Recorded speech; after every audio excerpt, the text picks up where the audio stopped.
tsy misy mihitsy na antoko politika na ankilafy kely izy no afaka hiteny fa fanapakevitra manokana na hoe unilatéral ny fifidianana zay ho atao, satria ny fitondrana tetezamita dia mieny ary vonana ny anatanteraka ny hevitry ny be sy ny maro. Rehefa natao ny fivoriana teny amin'ny centre de conférence internationale tamin'ny fahenina sy ny fahafito ny volana janoary lasa teo, dia nanapa-kevitra ary betsaka ny soso-kevitra nivoaka tao mikasika ny firafitry ny senia sy ny daty tokoa anaovana ny fifidianana. Ka misy fivoriana atao tsy hoe andraisana ny hevitry ny be sy ny maro hoe roviny no ho atao ary ny ahafantaran'ny sasany ary ny eriteritry ny be sy ny maro indrindra fa eo fiarahamonim-pirenena anatin'ny terahana ny fifidianana. Zany hoe io daty hivoaka atsoatsy io zany dia hifanarahana ary rehefa mivoaka io daty io dia tsy misy intsony ny olazaina hoe fanapakevitra manokana io na hoe unilatéral fa mivoaka avy any amin'ny enclave kely na indrindrindrindra fiarahamonim-pirenena sy ireo mpanao politika izay tatana rapitso sy rafakapitso. Any matsy ny zavatra mipetraka ankehitriny fa tsy ny mpanao politika izay misy izy amin'ny heviny manokana. Mikasika ny firafitry ny senia dia maina tena tanteraka io ary tsy misy olona avy aty amin'ny hoe amin'le isa 6 zany ao anatin'ny bureau izay misy mpikambana eo amin'ny 10 dia olona tsotra daholy, zany hoe misy menanareo moa ny firafitry resy fa somary lavalava ihany izy reto misy olona ohatra avy any amin'ny ordre ny journaliste anankiray, ordre ny avocat anankiray, enseignant de droit zay avy any amin'ny zay atolotry ny doyen ny faculté ny droit avy any amin'ny université, misy ny olona zay miaro ray avy any amin'ny zon'olombelona, miaro ny zon'olombelona, ray avy any amin'ny corps ny administrateur civil, anankiray avy any amin'ny organisation œuvrant pour l'éducation des citoyens, ary anankitelo dia avy any amin'ny observation des élections na ny fiarahamonim-pirenena zay efa misy ankehitriny. Io dia olona mahaleo tena tanteraka zany io mpikambana amin'ny seni io, ary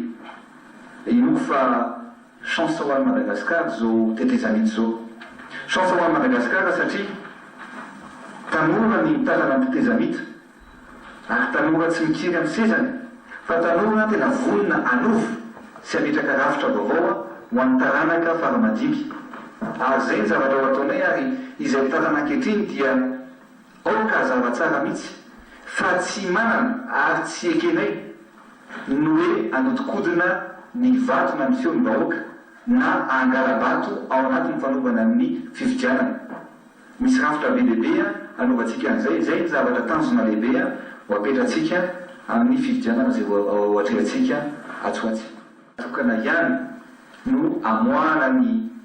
firenena malagasy amin'ny zavatra henana ankehitriny dia ny fifidianana ihany. Ao anatin'io zany dia mipetraka ny fanontaniana hoe ray osana ny fifidianana ve itsika mbola ilaina ve ny fiara-mitatana. Zay ny fanontaniana mipetraka. Amin'ny fahitana anazy dia zay moa nanaovana ny antony hoe fifidianana ao anatin'ny fotoana fohy satria tsy mendrika ny aina ao anatin'ny transition ela be ny vahoaka malagasy. Ka misy soso-kevitra sy vahaolana efa nalefanay any amin'ny communauté internationale zay nonay fa tokony andresy lahatra sy ekeny izy ireo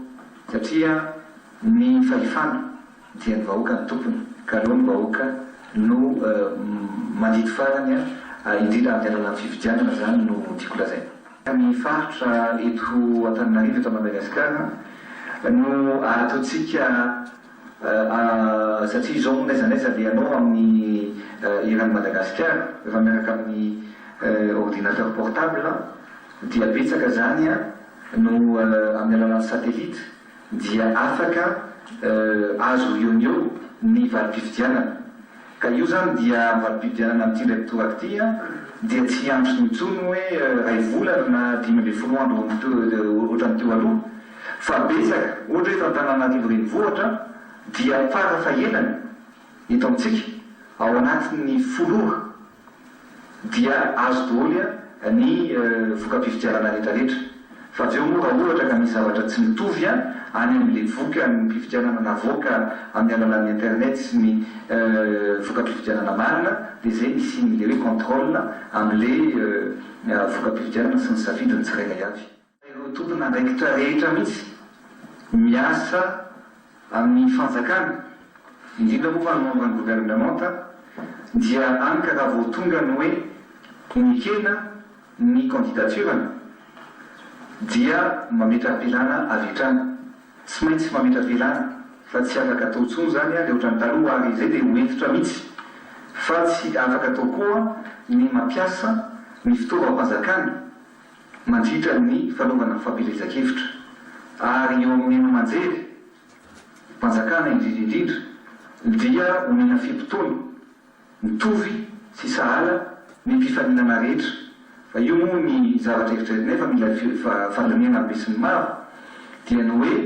tokony amin'ny alalan'ny plateforme no ilatsahan'ny tsirairay avy tokony miditra na ny atoky kely zany dia tokony miditra ao anatin'ireny plateforme reny dia ao anatin'ireny no itsinjarantsika ny fimpitona ananan'ny tsirairay avy ao amin'ny ainao manjery mpanjakana. Zao ny ankamaroany fiangonam-pirenena hoe ny datin'ny élection dia tokony entre 15 avril et 15 novembre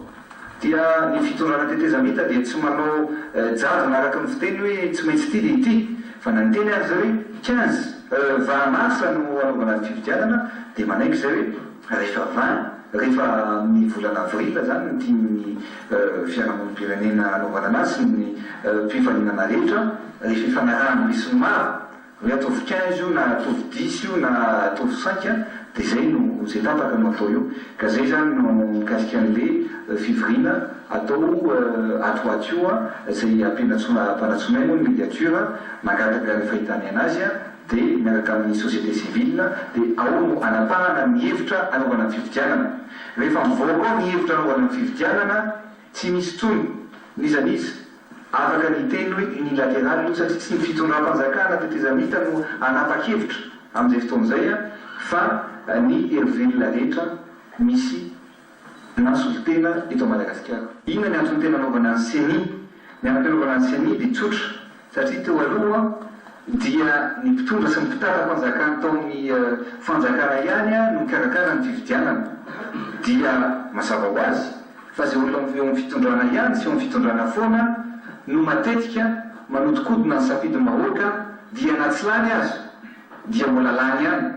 zay zavatra efa niseho teto amintsika nandritra ny taona maro. Io CENI io zany dia vonona atao mahaleo tena tanteraka fa kosa ny fandamina rehetra holaninao dia avy amin'ny volam-bahoaka na ny volam-panjakana no iantoka ny fandamina rehetra zay holanina hikarakarana ny fifidianana ao anatin'ny CENI ary tsy ny CENI ihany fa sosikevitra amin'ny natolotray na mikasika ny reny président ny bureau de vote reny azy dia tokony ho atao olona tsy miankina na mpikamana amin'ny atoko politika ihany koa fa tokony olona tena neutre kakaka amin'ny fitenenana zany no ary resy lahatra fa rehefa tafapetratsika zay eto amin'ity firenena eto amin'ity Madagasikara ity dia hipetraka ary zay no zavatra tanjona lehibe ho apetratsika mantaranaka fanamandimby mba hisiny zany fifidianana tena madio sy mangarary zany eto amin'ny firenena.